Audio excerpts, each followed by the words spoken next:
Being a realtor and a mom can be hectic. For all you dads out there, I only say mom because that's my own experience, but I understand you can be in the same boat too. As a real estate agent and a parent, it can feel as if you just never have enough time in a day to get everything done. It could also be unpredictable, both business-wise and family-wise. So here are my top 5 tips for being a mom and a realtor.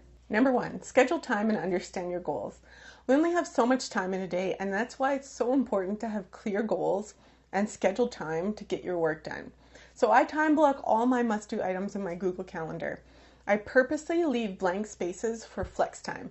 Flex time is there if something needs to change in my calendar. So for example, if I have the whole afternoon blocked off to do content, but now my kid is sick and needs me, so that time block for content is going to move into the flex space at a different time while I take care of my little one.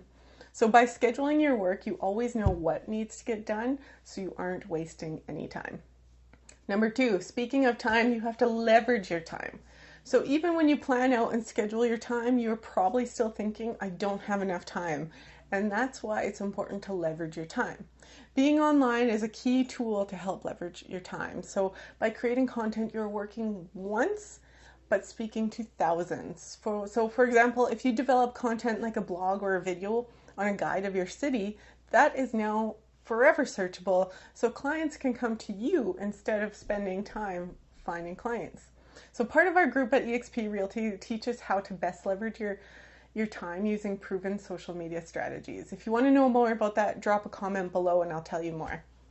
Number 3, surround yourself with the right people. So let's face it, even with all the planning and all the right strategies, there's just simply going to be times where you just need help, whether it's in business or personal.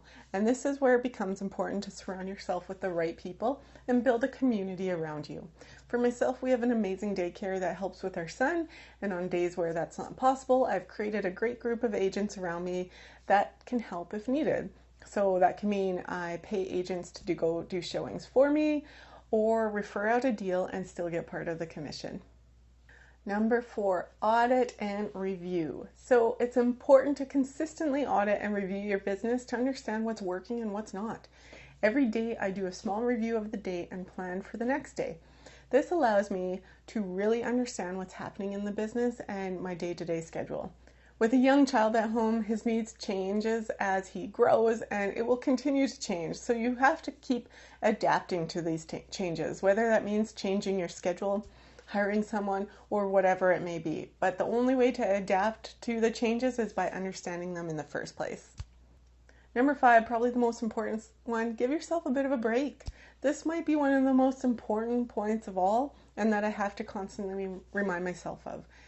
Give yourself a break. It's not always going to be perfect. It's not always going to be pretty. It's not always going to be possible. Do the best you can. Stop comparing yourself to others.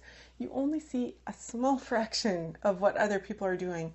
So do what works for you. Do what works for your family. When you feel the overwhelm set in, review and audit. See what's working and what's not working. And at the very end of it all, rest. Don't quit.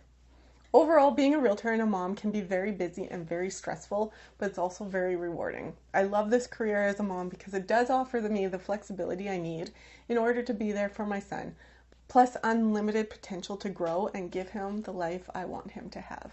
So moms out there, I would love to hear your tips on being a mom and a realtor. So drop them in the comment section below. I would love to read them. And until next time, see ya.